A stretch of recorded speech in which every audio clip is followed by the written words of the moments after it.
Gramin Ayurvedic Medical College, Terdal, Department of Rachana Sharira presents Anatomy of Esophagus Part 2. Myself, Dr. Shrikant Vislawat, Assistant Professor. In this video, I am going to explain parts of the esophagus with the relations, microscopic structure of esophagus and neurovascular supply with the clinical anatomy of esophagus. Parts of esophagus. Based on location and structure related to it, esophagus is divided into three parts: cervical part, thoracic part and abdominal part. Cervical part. It is 4 cm in length and extends from the lower border of the cricoid cartilage to the superior border of manubrium sterni. It begins in midline but inclines slightly to the left as it descends. Relations of the cervical part of esophagus. Anteriorly, it is related to the trachea and recurrent laryngeal nerve.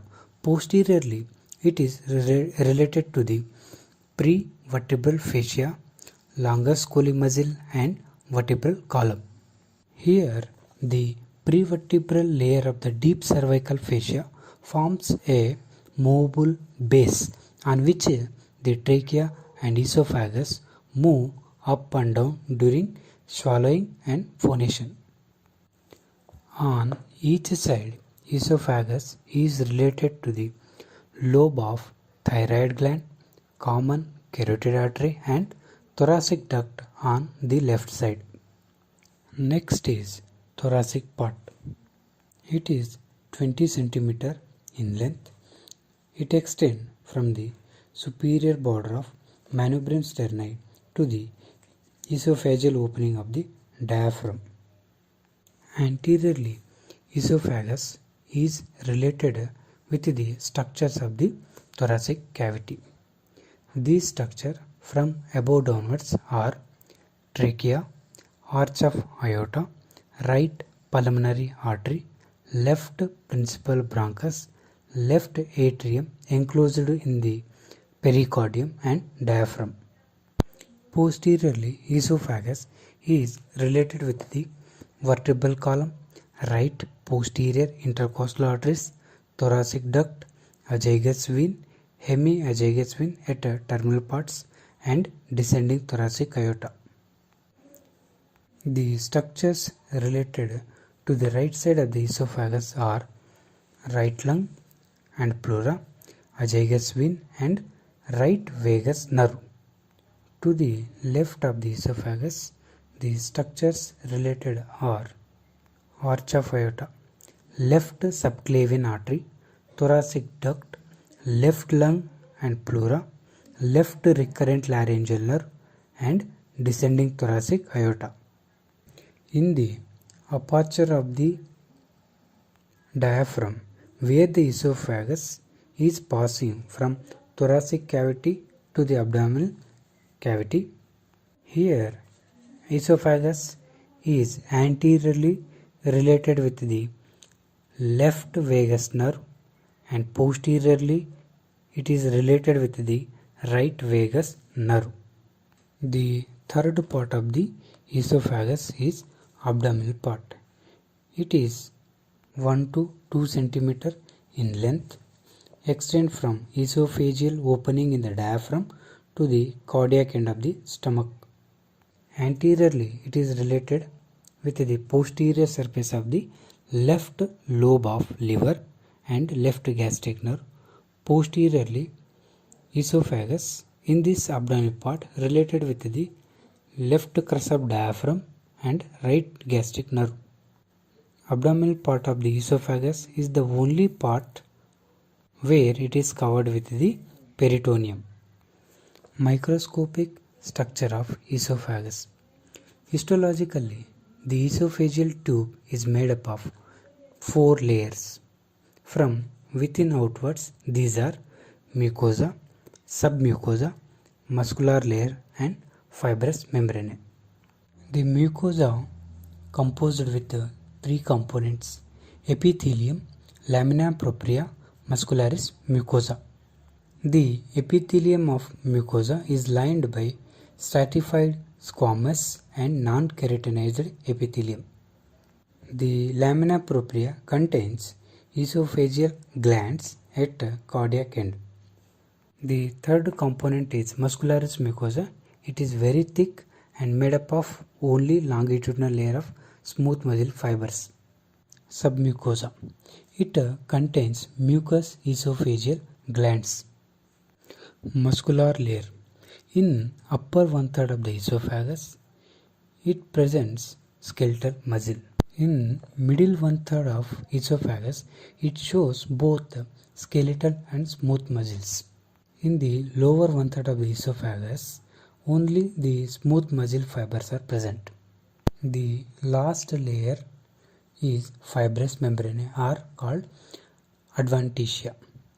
It consists of dense connective tissue with many elastic fibers.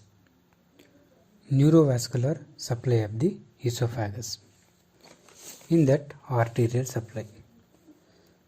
The cervical part of the esophagus is supplied by the inferior thyroid arteries. The thoracic part is by the esophageal branch of descending thoracic aorta and bronchial arteries. The abdominal part of the esophagus is supplied by the esophageal branches from left gastric artery and left inferior phrenic artery. Next, venous drainage. Cervical part of the esophagus is drained by inferior thyroid veins. Thoracic part is drained by azygous and hemiazygous veins. Abdominal part of the esophagus is drained by the two venous channels. One is hemiazygous vein, which is a tributary of inferior vena cava, and second one is left gastric vein, which is a tributary of portal vein. Because of this, abdominal part of the esophagus is the site of portocaval anastomosis. Lymphatic drainage. From cervical part, the lymph is drained into deep cervical lymph nodes. From the thoracic part, the lymph is drained into posterior mediastinal lymph nodes, and from the abdominal part, the lymph is drained into left gastric lymph nodes. Nerve supply of esophagus. The esophagus is supplied by both parasympathetic and sympathetic fibers. The parasympathetic fibers are derived from recurrent laryngeal nerves and esophageal plexus formed by vagus nerves. They provide sensory, motor and secretomotor supply to the esophagus. The sympathetic fibers are derived from 5th thoracic spinal segment to 9th thoracic spinal segments. These are sensory and vasomotor in function. Clinical anatomy of esophagus. Number 1. Esophageal varices. The lower end of the esophagus is one of the important site of portocaval anastomosis. In the portal hypertension, due to the cirrhosis of the liver, there is back pressure in portal circulation. As a result, the collateral channels of the portocaval anastomosis not only open up but become dilated and tortuous to form the esophageal varices. The ruptured esophageal varices causes hematemesis or vomiting of blood. Referred pain of esophagus. Esophageal pain is referred to the lower thoracic region and epigastric regions of the abdomen, because the pain sensation are carried by the sympathetic fibers to the 4th thoracic segment and 5th thoracic spinal segments. The radiological examination of the esophagus is done by the barium swallow to detect enlargement of the left atrium due to mitral stenosis and esophageal strictures and carcinoma and achalasia cardia. Next clinical condition is achalasia cardia. It is a clinical condition in which sphincter at the lower end of the esophagus is failed to relax when the food is swallowed. Because of this, food will accumulate in the esophagus and its regurgitation occurs. Next clinical condition is dysphagia or difficulty in swallowing.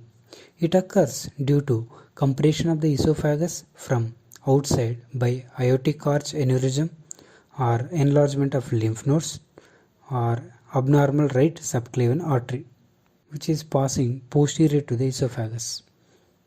Narrowing of lumen of esophagus due to strictures or carcinoma also causes dysphagia. The malignant tumors of the esophagus are most commonly occurs in the lower one-third of the esophagus. Clinical significance of esophageal constrictions, because these are the sites where swallowed foreign bodies may struck in the esophagus, or these are the sites where the strictures develop after ingestion of the caustic substance. While passing the esophagoscope or gastric tube, the clinician may get difficult to pass at these sites. Esophagoscopy, it is a procedure in which interior of the esophagus can be examined in vivo. This procedure helps to obtain the tissue biopsy or removal of the swallowed foreign bodies. These are the clinical cases related with the esophagus. Thank you for watching. Kindly subscribe Gramina Ayurvedic Medical College, Terdal YouTube channel.